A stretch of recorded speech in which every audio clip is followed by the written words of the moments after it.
Gold, trusted gold buyers. మీరు తాకట్టు పెట్టిన బంగారాన్ని విడిపించి ఈ రోజు ఉన్న మార్కెట్ ధరకు కొనబడను.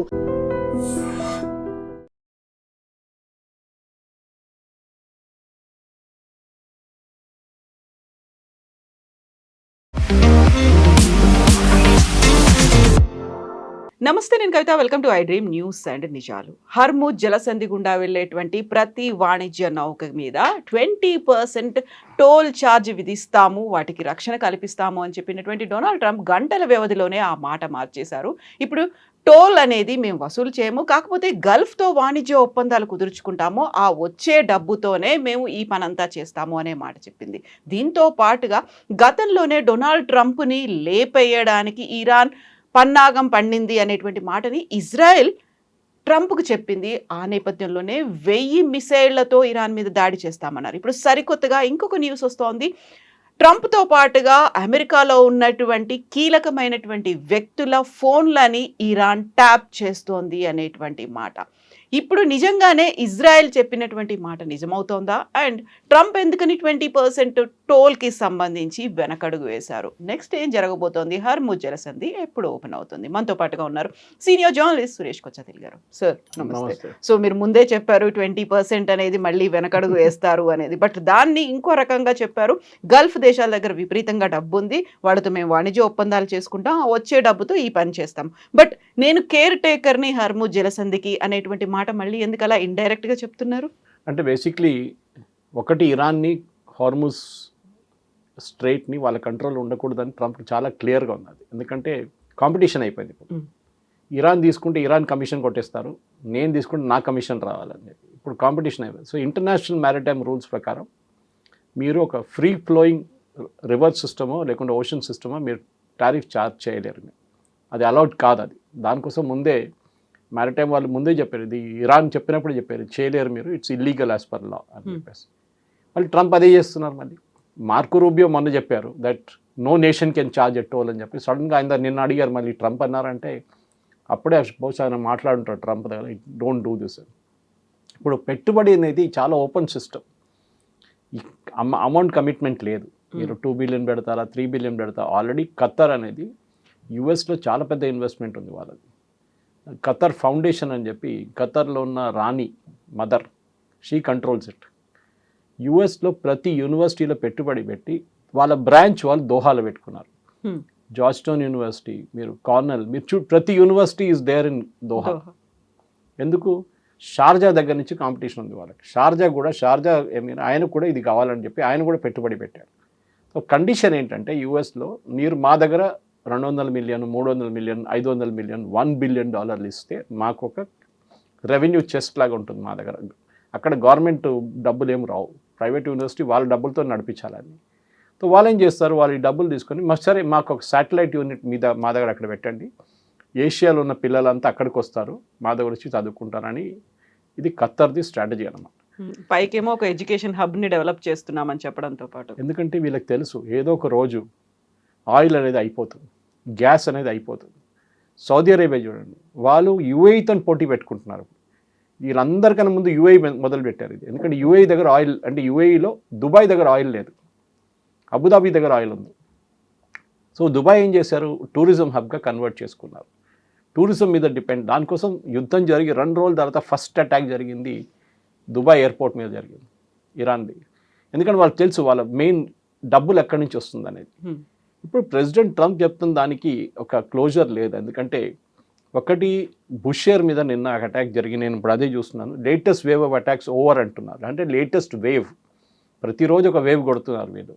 సో ఈ వేవ్లో వీళ్ళు ఇరాన్ మీద, బుషేర్ మీద కొట్టారు. బుషేర్ ఇస్ వేర్ వాళ్ళ న్యూక్లియర్ ప్లాంట్ ఉంది ఒకటి. నిన్న వీడియోస్ చూస్తే నాకు కూడా భయం వేస్తుంది, ఎందుకంటే మష్రూమ్ క్లౌడ్ లాగా వస్తుంది బయటికి, which is the typical nuclear explosion impact అన్నమాట. మనం చెర్నోబిల్ అట్లాంటి బ్లాస్ట్ చూడలేదు, చెర్నోబిల్ ప్లాంట్ బ్లాస్ట్ అయింది. ఫుకుషిమాలో it was a leakage of radiation.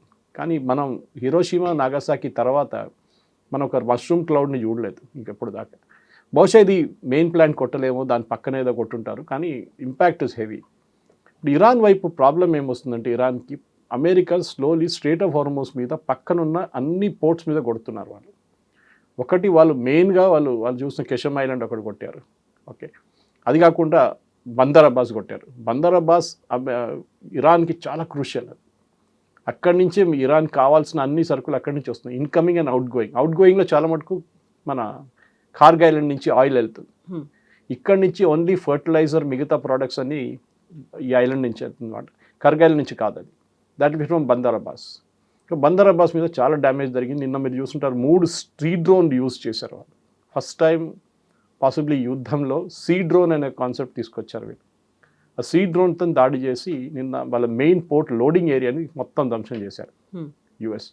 So slowly Iran ఇప్పుడు ఏం చేయలేకపోతున్నా, నిన్న ఆఫ్టర్నూన్ నుంచి వాళ్ళ మీద బ్లాకేడ్ కూడా పెట్టేశారు.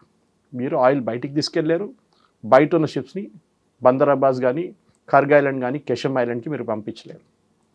దీంతో పాటు కెషమ్ ఐలాండ్ మీద ఉన్న రెవల్యూషనరీ గార్డ్ పోస్ట్ మీద కొట్టారు. అది కాకుండా రూమర్ ఏంటంటే ఈవెన్ ఫోర్దో మీద కూడా కొట్టారంటే. ఫోర్దో ఇస్ అనదర్ న్యూక్లియర్ ప్లాంట్ వీళ్ళది. అక్కడ కూడా దాడి జరిగింది అంటున్నారు. సో మనకు క్లారిటీ లేదు, ఎందుకంటే ఇరాన్ ఏం చెప్పట్లేదు.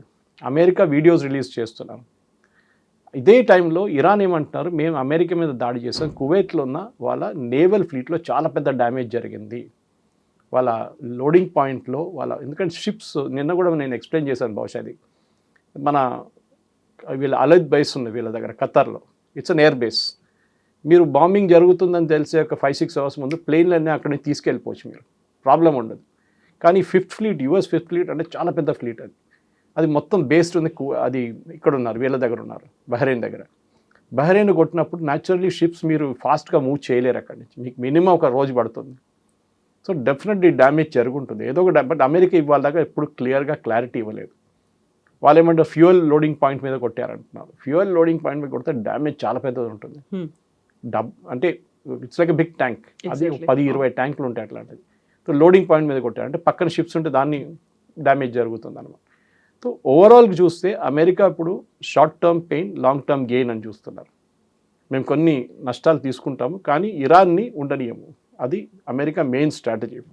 ఇప్పుడు ఇరాన్ని ఉండనీయము అని చెప్పి ఇప్పుడు హర్ముజ్ జలసంధిలో ఉన్నటువంటి నౌకలు ఎవరు సేఫ్ గార్డ్ చేస్తారు, ఎవరు గార్డియన్ అవుతారు, కేర్ టేకింగ్ ఇవన్నీ అనుకున్నప్పుడు అక్కడ మన భారతదేశానికి చెందినటువంటి 7 వాణిజ్య నౌకలు ఆగిపోయి ఉన్నారు. ఆల్మోస్ట్ 180+ క్రూ మెంబర్స్ కూడా ఉన్నారు. ఇరాన్ చేసినటువంటి ఒక దాడితో మన ఒక ఇండియన్ క్రూ మెంబర్ కూడా చనిపోయాడు. మనం ఇరాన్ అంబాసిడర్ని పిలిచాము, ఒక ప్రొటెస్ట్ చేసాము, ఒక నిరసన వ్యక్తం, అది సరిపోతుందంటారా? ఎందుకంటే అక్కడ ఉన్నటువంటి 180+ మన క్రూ మెంబర్స్ ఉన్నారు, ఆ తర్వాత మనవి ఉన్నాయి. మనం ఓన్లీ వాళ్ళతో పిలిచి మాట్లాడినంత మాత్రాన సరిపోతుందా? ఇవన్నీ క్రైసిస్ ఇదంతా కంటిన్యూ అవుతుంది వారంతా. ఇరాన్ గవర్నమెంట్కి వీళ్ళ మీద ఏం కంట్రోల్ లేదు. స్ట్రేట్ ఆఫ్ హార్మోస్లో ఉన్నది రెవల్యూషనరీ గార్డ్స్. వాళ్ళు పొలిటికల్, మీరు డిప్లొమాటిక్ లెవెల్లో పిలిచి మీరు అది స్టాండర్డ్ ప్రొసీజర్. ఏదైనా ఘర్షణ జరిగితే, ఏదైనా ప్రాబ్లం ఉంటే ఆ దేశంలో వాళ్ళ ఒక 1 లెవెల్ బిలో ద అంబాసిడర్ ఉంటారు, ఆయనలు పిలిచి they give a return complaint saying మా వీళ్ళ మీద దాడి చేశారు. ప్రాబ్లం ఎక్కడ వస్తుందంటే వీళ్ళు ఈ దాడి చేసిన ship doesn't belong to India. ఒకటి సైప్రస్ రిజిస్టర్డ్ ఒక షిప్ ఉండే, నిన్న కొట్టిన 2 షిప్పులు ఖతార్ది కొట్టుండే. దాని తర్వాత సౌదీ అరేబియన్ షిప్ మీద కొట్టారు. ఈ చాలా మటుకు కువైట్ షిప్స్ మీద కొట్టారు నిన్న 2 దానికన్నా ముందు. సో డ్యామేజ్ జరుగుతుంది. ప్రాబ్లం ఏంటంటే మన సీఫేరర్స్ చాలా దేశాల్లో పనిచేస్తారు, దేశాల కోసం ఉన్న షిప్స్లో పనిచేస్తారు వాళ్ళు. సో ఫిలిప్పీన్స్ వాళ్ళు ఇండియన్స్ కనిపిస్తారు మీకు మ్యాక్సిమం. ఏ షిప్ అని తీసుకోండి, దాంట్లో 50 మంది ఉంటే దాంట్లో 25 మంది 30 మంది మన ఇద్దరు కేటగిరీలు ఉంటారన్నమాట, ఇండియన్ సీఫేరర్స్ అని. కానీ ముందే గవర్నమెంట్ వార్నింగ్ ఇచ్చారు. ఈ యుద్ధం మొదలైనప్పుడే ఇండియన్ సీఫేరర్స్ దగ్గర చెప్పారు, మీరు గల్ఫ్ ఆఫ్ ఒమాన్లో ఉన్నాను, మీరు పర్షియన్ గల్ఫ్లో ఉన్నాను, కానీ మేము ఫ్లైట్స్ అరేంజ్ చేస్తాం, మీరు వచ్చేసేయండి ఇంటికి. వీళ్ళు రావట్లేదు బికాస్ వాళ్ళు the god of poverty. Literally వాళ్ళ దగ్గర డబ్బులు లేవు, కష్టపడి పనిచేసి డబ్బులు సంపాదించుకొని వెళ్తారు. మళ్ళీ అక్కడి నుంచి ఇక్కడ వచ్చి ఏం చేసుకుంటారు వాళ్ళు ఏం చేయలేదు. ఎందుకంటే సీఫేరర్స్కి కాంట్రాక్ట్ ఉంటుంది 6 నెలలు, 1 నెల, సంవత్సరం పాటు. యూజువలీ 6 నెలలు పనిచేస్తే 6 నెలలు ఆఫ్ ఉంటుంది వాళ్ళకి. ఎందుకంటే 3 నెలలు పనిచేస్తే 3 నెలలు ఆఫ్ ఇస్తారు. బికాస్ 24/7 పనిచేస్తున్నప్పుడు. ఈవెన్ ఆయిల్ రిగ్స్లో కూడా మీరు చూసుంటారు, అట్లనే పనిచేస్తారు వీళ్ళు. సో వీళ్ళ సీఫేరర్స్ని మనం ఏం చేయలేము. దీనికన్నా ముందు ఒకసారి ఇరాన్ ఫైర్ చేసినప్పుడు, యుఎస్ ఫైర్ చేసినప్పుడు ఒక సోల్జర్, మన సీఫేరర్ చనిపోయారు దాంట్లో. అదేంటి, వాళ్ళకి చాలా క్లియర్గా వార్నింగ్ ఇచ్చారు, రిటర్న్ అని చెప్పి. ఈ క్యాప్టెన్స్ అంతా యూరోపియన్స్ ఉంటారు యూజువలీ, వాళ్ళకు ఒక అరగెన్స్ ఉంది, వాళ్ళు హీరోడా నాకు చెప్పడానికి అని చెప్పేసి వాళ్ళు ముందుకు వెళ్ళిపోతారు. అక్కడే జరుగుతుంది అంతా. వాళ్ళు ఇంజిన్ రూమ్లో ఉంటారు. నిన్న జరిగిన దాంట్లో ఇంజిన్ రూమ్ మీద కొట్టారు వాళ్ళు Iran. So so engine room damage అయితే క్యాప్టెన్ ఉంటారు, క్యాప్టెన్ చనిపోతారు, లేకుంటే అట్లీస్ట్ ఇలా మేజర్ ఇంజరీస్. ఇది బో మీద కొడుతున్నారు, టాప్ పొజిషన్ మీద. అక్కడ కొట్టినప్పుడు అక్కడంతా మన సీఫేరర్స్ ఉంటారు, వాళ్ళు లుక్అవుట్లో ఉంటారు, వాళ్ళు చూస్తుంటారు ముందేం జరుగుతుంది, వెనక ఏముంది షిప్స్లో చూస్తుంటారు వాళ్ళు. సో డెఫినెట్గా yes, it should not happen. కానీ మనం పిలిచి ఇరాన్కి వార్నింగ్ ఇచ్చినా ఏం కాదు, ఎందుకంటే రెవల్యూషనరీ గార్డ్స్ ఇప్పుడు ఆ ఏరియా మొత్తం వాళ్ళ కంట్రోల్లో ఉంది.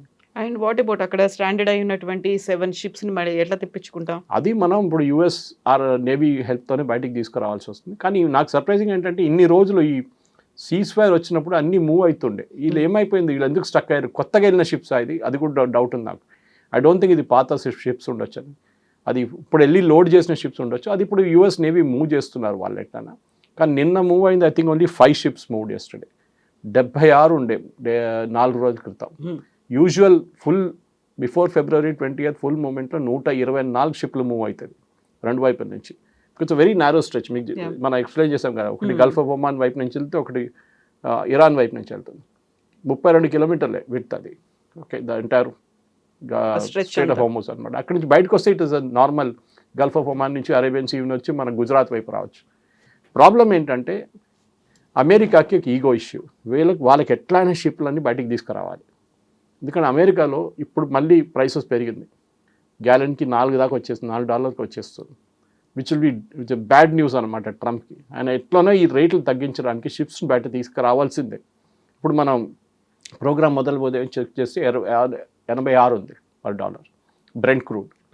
మన ముర్బాన్ క్రూడ్ వల్ల Saudi Arabian crude is 81, which is what మనం కొనేటప్పుడు యూజువల్లీ అదే కొంటాం మనం.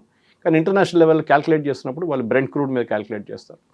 అది లాస్ట్ వీక్ మళ్ళీ ఘర్షణ మొదలై ముందు అది 72, 68 దాకా కూడా వచ్చింది. So it is increase by $10 to $15, which is a good amount, big amount. కానీ మనకి ఇప్పుడు ఇమీడియట్ ఇంపాక్ట్ భారతదేశం మీద ఉండదు, మనం ఫార్వర్డ్ కాంట్రాక్ట్ సైన్ చేస్తాం ఇప్పుడు. ఇది మనం ఎట్లా అంటే ఇవాళ రేపటి కావాల్సిన సరుకు ఇవాళ వెళ్ళి తీసుకోరు వాళ్ళు. They will sign for December now, forward contracts అంటారు దీన్ని. ఒక రేట్ పెట్టేసి ఆ రేట్ మీద క్యాలిక్యులేట్ చేసి వీళ్ళు they will have a deal with the companies అనమాట. సో మనకి ఇమీడియట్ ఇంపాక్ట్ ఉండదు, ఎల్ఎన్జీ మీద ఉంటుంది, ఎల్పిజి మీద ఉంటుంది, అది బహుశా ఉండొచ్చు. కానీ ఇప్పుడు ఇమీడియట్ నెక్స్ట్ 3 months ఉండదు. కానీ అమెరికాకు ఈగో ఉంది, మీరు అడిగిన మాటకి ఎస్ అమెరికా అంటున్నారు షిప్స్ హ్యావ్ టు మూవ్, మేము ప్రొటెక్షన్ ఇస్తున్నాం మీకు ప్రాబ్లం ఏంటి అంటున్నారు.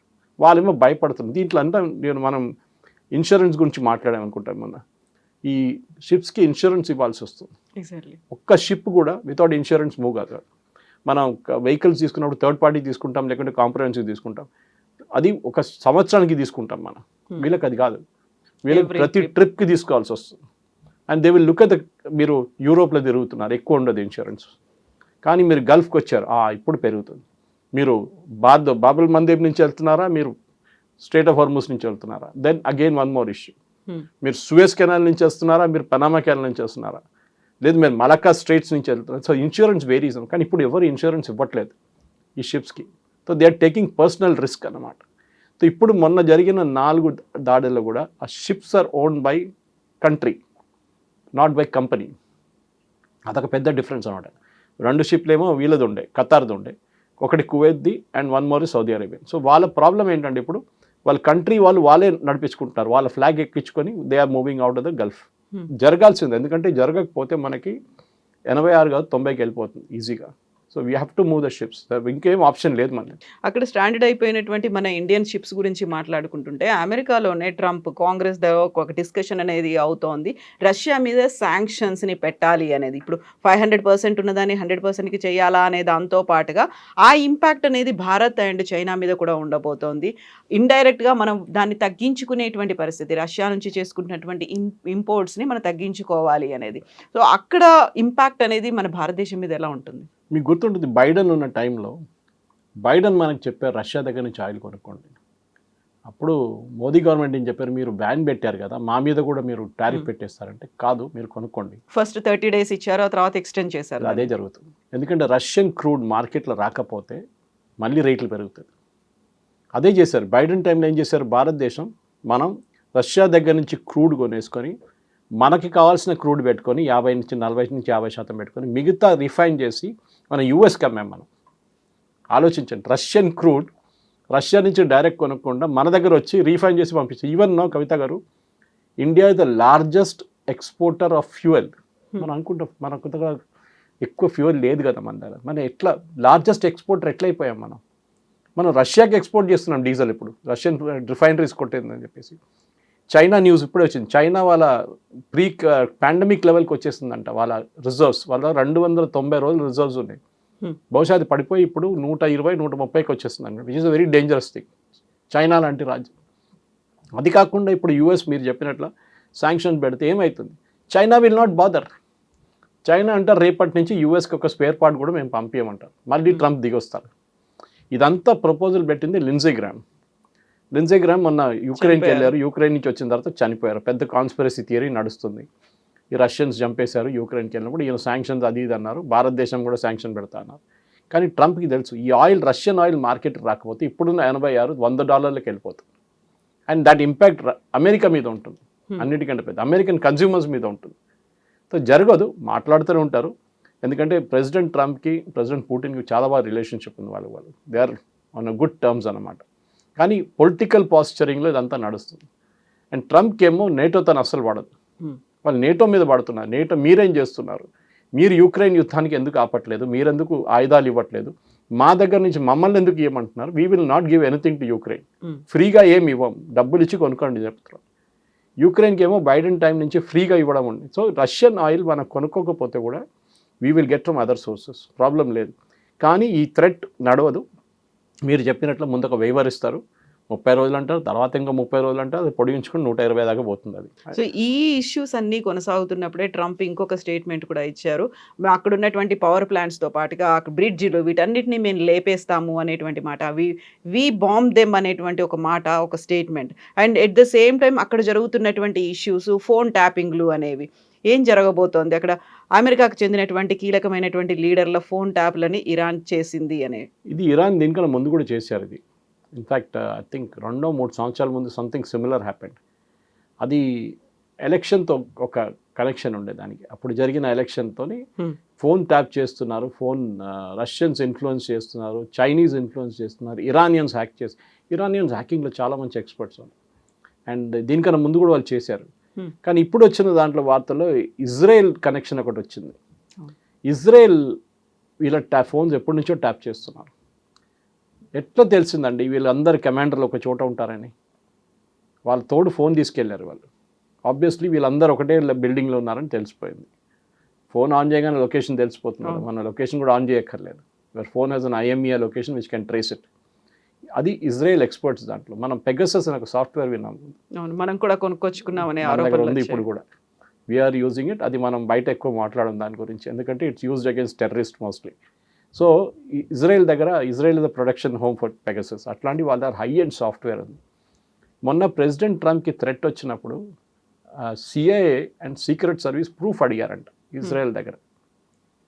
మీకు ఎట్లా తెలిసింది అంత?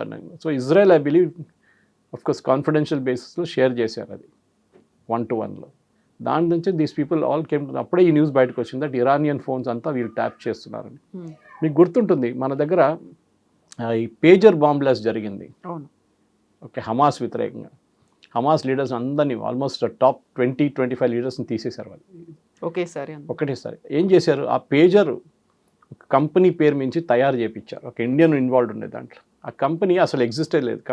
కానీ వాళ్ళ కోసం యూట్యూబ్ వీడియో పెట్టారు, వీడియోలు తయారు చేశారు, కంపెనీ వెబ్సైట్ తయారు చేశారు, ప్రైసింగ్ పాయింట్స్ పెట్టారు, అమెజాన్ లాంటి దాంట్లో సేల్స్ పెట్టేశారు. సో ఇరాన్ కొనుక్కున్నారు అది.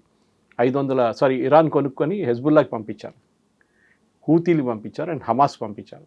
దాంట్లో హమాస్కి వెళ్ళే ఫోన్లలో వీరు ఆ బాంబు పెట్టారు, చిన్న బ్యాటరీ బాంబు పెట్టి 2 సంవత్సరాల తర్వాత దాన్ని బ్లాస్ట్ చేశారు.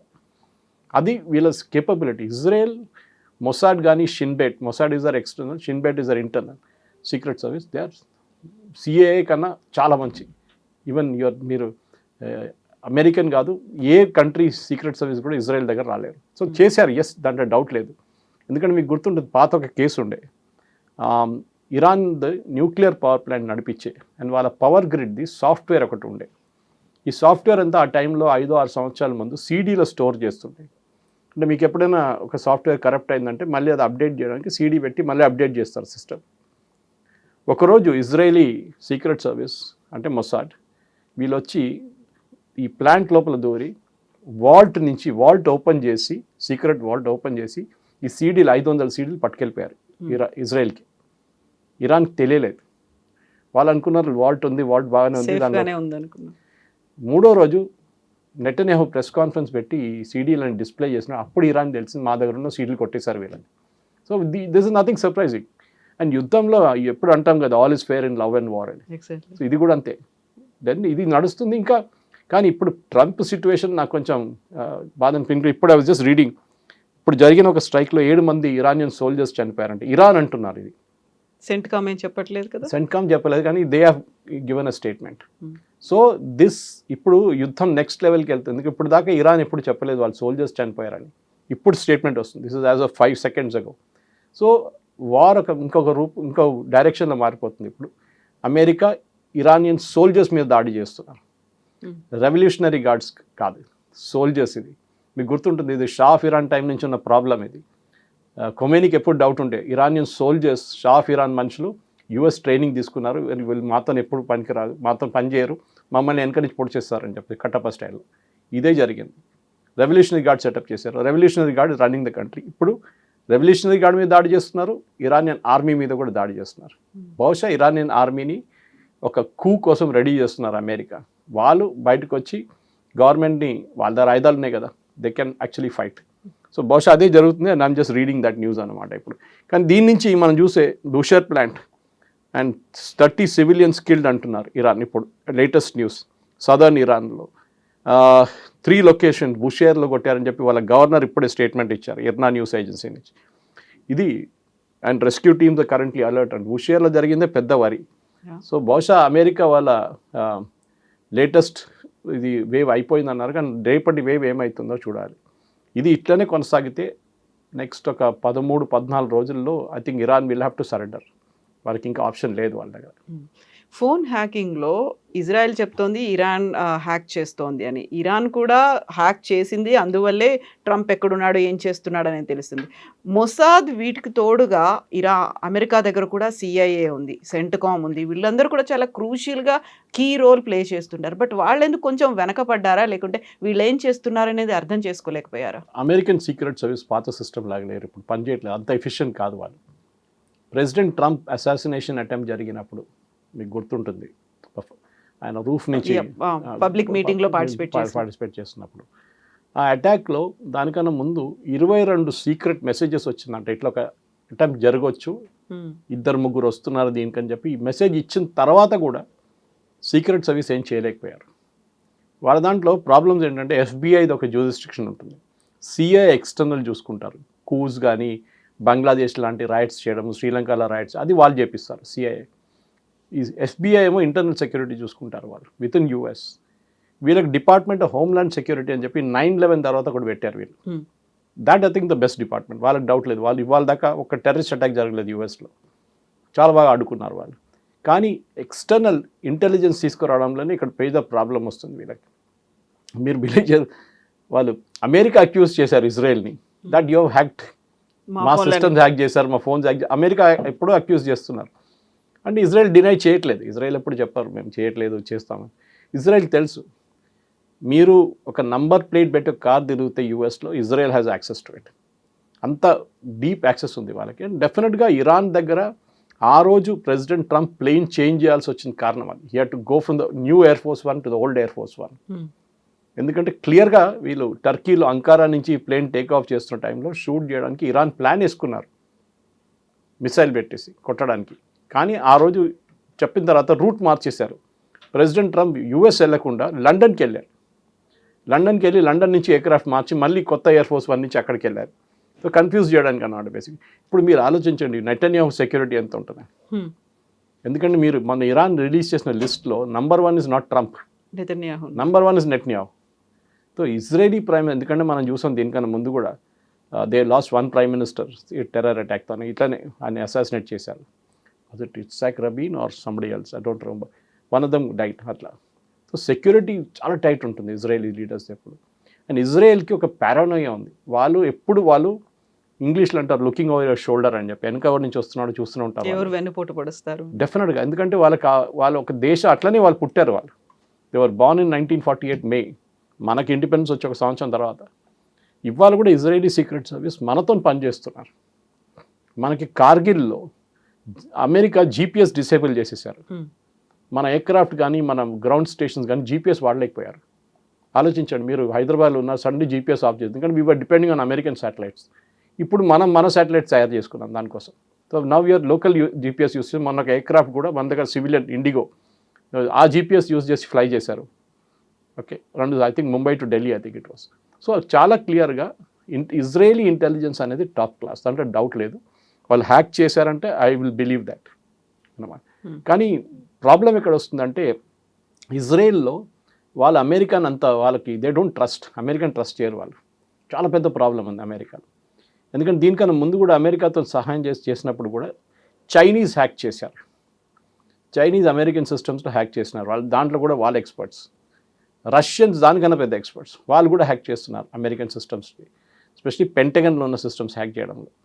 ఇది ఒక గేమ్ కవిత గారు, ఇది అందరు చేస్తారు, మనం కూడా చేస్తాం. దాంట్లో కొత్తదేం లేదు. కొంతమంది మాట్లాడతారు దాని గురించి, కొంతమంది మాట్లాడతారు అంతే. సో పాకిస్తాన్లో ఉన్న పవర్ సిస్టమ్, మీరు ఇరాన్లో ఇప్పుడు కాదు ఒక 6 సంవత్సరాల ముందు ఇరానియన్ గ్రిడ్ కొట్టేశారు మొత్తం.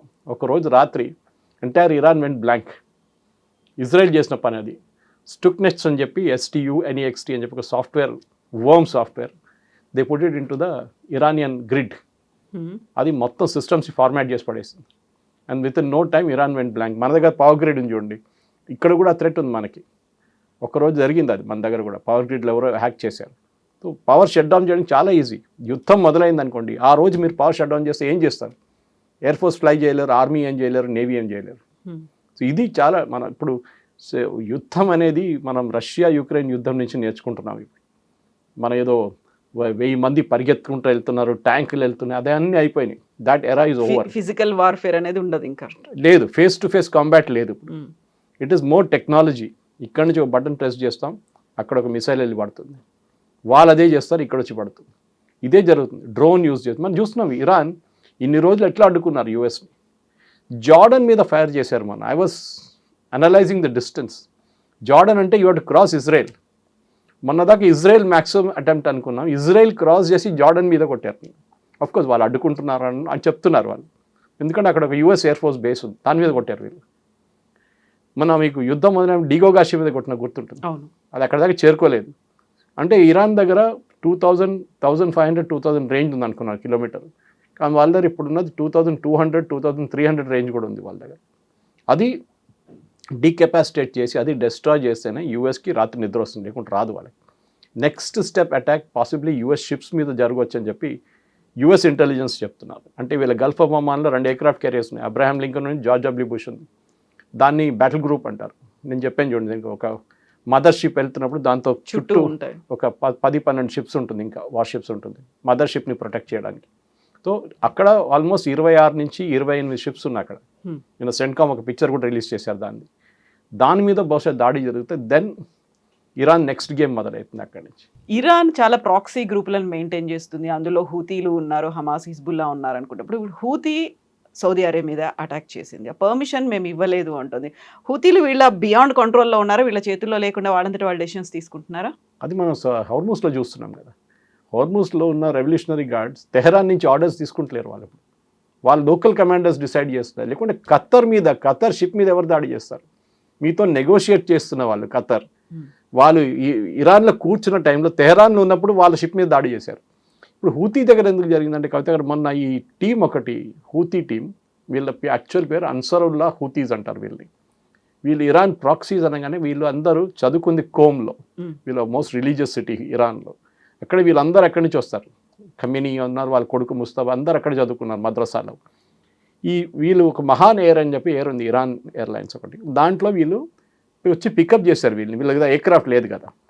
So Sana airport, which is the capital airport వీళ్ళది, యమన్ది, అక్కడి నుంచి వీళ్ళని పికప్ చేసి ఇరాన్ తీసుకెళ్లారు. 30-40 మంది వెళ్ళారు. అదే ఎయిర్క్రాఫ్ట్ మన రిటర్న్ చేసి ఫ్లై చేయడానికి సనా దగ్గర వస్తున్నప్పుడు రన్వే మీద కొట్టారు సౌదీ అరేబియా. కానీ సౌదీ అరేబియా ఇవాళ దాకా అక్నాలెడ్జ్ చేయలేదు మేము కొట్టామని చెప్పేసి. ఎవరో కొట్టారో మాకు తెలియదు. దాని తర్వాత ఆ ఎయిర్క్రాఫ్ట్ ఇంకొక ప్లేస్కి వెళ్ళి ఒక పోర్ట్ సిటీ దగ్గర ఇంకొక రన్వే ఉందన్నమాట, అక్కడ ల్యాండ్ చేయండి, అక్కడ కూడా బాంబ్ చేశారు. కానీ మీరు ఆ వీడియో చూడాల్సింది, ఈ మిసైల్ పడుతున్నప్పుడు ఎయిర్క్రాఫ్ట్ ల్యాండ్ అయింది. అడనో ఆ పైలట్ మెచ్చుకోవాలి అంతే, yeah. How did you manage it అనేది. దాని తర్వాత ఈ హూతీలు అన్నారు ఓకే మా మీద దాడి చేశారు కదా మేము మీ మీద దాడి చేస్తాం, సౌదీ అరేబియా మీద మిసైల్ అటాక్లు మొదలుపెట్టారు వాళ్ళు. ఇప్పుడు సౌదీ అరేబియా రిటర్న్ కొట్టలేదు, ఇంకా వాళ్ళు కొడితే మళ్ళీ దాన్ని అక్కడ ఒక రీజనల్ వార్ బ్రేక్అవుట్ అవుతుంది. అండ్ ఇది పెద్ద ప్రాబ్లం తెహరాన్కి, ఎందుకంటే సౌదీ అరేబియాతో వాళ్ళు ఇవాళ దాకా ఎక్కువ గొడవ పెట్టుకోలేదు. స్టార్టింగ్లో వీళ్ళ ఆయిల్ ఫీల్డ్స్ మీద కొట్టారు, అది ఆరామ్కో మీద కొట్టారు, రిఫైనరీ మీద కొట్టారు. కానీ లాస్ట్ ఒక 20-25-30 డేస్లో ఇరాన్ అసలు సౌదీ అరేబియాని ముట్టట్లేదు. ఓకే, కానీ ఇప్పుడు ఈ జరిగిన దాంట్లో సౌదీ అరేబియా డెఫినెట్లీ యెమెన్ మీద వాళ్ళు ఎస్పెషల్లీ హూతీలు ఉన్న ఏరియా మీద ఇంకా దాడి ఇవాళ నుంచి మళ్ళీ మొదలు కావచ్చు అది. కానీ అది ఇంకొక రీజనల్ వార్గా బ్రేక్అవుట్ అవుతుంది. ఇరాన్ అంటున్నాను మా దగ్గర అడగలేదు, మా దగ్గర అడగకుండా చేస్తున్నారు వాళ్ళని, కానీ ఎవరు బిలీవ్ చేయాలి?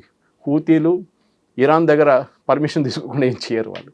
దీనికన్నా ముందు కూడా హూతీ సౌదీ అరేబియా గొడవ జరిగింది, బాంబింగ్ జరిగింది. ఇరాన్ నుంచి వచ్చే పెలిగ్రిమ్స్ ఏది మన హజ్కి వచ్చే వాళ్ళని బ్యాన్ చేశారు ఒక సంవత్సరం, మీకు గుర్తుంటుంది 3 సంవత్సరాల ముందు అక్కడ వచ్చి గొడవ చేస్తున్నారని చెప్పేసి. సో ఒక అన్ఈజీ రిలేషన్షిప్ ఉంది వీళ్ళు ఇద్దరు నడుమిట్లో, సౌదీ అరేబియా అండ్ ఇరాన్. ఒకరు షియా ఒకరు సున్నీ, ఇది ముందు నుంచి ఇష్యూ ఉంది. అది ఇంకా చూడాలి. ఇప్పుడు హూతీలకు కూడా అంత కెపాసిటీ లేదు, ఇప్పుడు వాళ్ళ దగ్గర ఆయుధాలు లేవు ఎక్కువ. కానీ వీళ్ళేమంటారంటే ఈ వచ్చిన ఎయిర్క్రాఫ్ట్లో మనుషులు కాకుండా ఆయుధాలు తీసుకొచ్చారు ఇరాన్ నుంచి అని. That was the main problem అనమాట. సో మనకు నిజం ఏం జరిగిందని మనకు తెలియదు, కానీ సౌదీ అరేబియా దగ్గర ఇంటెలిజెన్స్ టాప్ క్లాస్ ఇంటెలిజెన్స్ ఉంది, దాంట్లో డౌట్ లేదు. ఏం జరుగుతుంది సనాలో అని వాళ్ళకి తెలుసు చాలా క్లియర్గా. సో యుద్ధం అనేది ఒక సింపుల్గా జరుగుతున్నటువంటి ఒకే ఒక ఇష్యూ కాదు, బోల్డ్ అంత నెక్సెస్ ఉంది, ఇంటర్లింక్డ్గా ఉన్నాయి, ఒక చైన్ రియాక్షన్స్ కూడా కనిపిస్తున్నాయి. మీరు అది చదువుకుంటే ఒకసారి ఇఫ్ యూ అనలైజ్, మనం ఇప్పుడు ఒక హూతీలు అండ్ ఒక సౌదీ అరేబియా గురించి మాట్లాడాక పాకిస్తాన్ ఉన్నారు అక్కడ. Pakistan is again Sunni nation. Okay, వాళ్ళకి ఇరాన్తో వాళ్ళు చర్చలు నడుపుతున్నారు, షియా నేషన్. ఓకే, ఇది చాలా కాంప్లికేటెడ్. పాకిస్తాన్ నుంచి 4,000 మంది సోల్జర్స్ అక్కడ ఉన్నారు, వాళ్ళ 8 F-16 ఎయిర్క్రాఫ్ట్ అక్కడ ఉంది. ఓకే, వాళ్ళ మీద నిన్న దాడి జరిగితే అదేమైనా డ్యామేజ్ అయిందని నేను చూస్తున్నాను. నేను అదే నిన్న నుంచి ఆ న్యూస్ ట్రై చేస్తున్నాను. Where Pakistan aircraft damaged, runway మీద ఉంటుంది లేకుంటే పార్క్ చేస్తుంటే హ్యాంగర్లో. వీళ్ళు దాడి చేస్తున్నప్పుడు ఎక్కడ వెళ్ళి పడ్డది అది? ఎందుకంటే వీళ్ళు అన్నారు we attack the Saudi Arabian aircraft air force base అంటున్నారు. ఏ బేసు ఎక్కడ డీటెయిల్స్ లేదు ఇప్పుడు. Or did they attack Riyadh attack చేయలేదు. సౌదీ అరేబియా బిగ్ కంట్రీ, చాలా పెద్ద కంట్రీ. గల్ఫ్లో చూస్తే అందరికన్నా పెద్ద సౌదీ అరేబియా. మీరు అన్ని దేశాలు కలుపుకుంటే కూడా సౌదీ అరేబియాకి ఈక్వల్ రారు వాళ్ళు.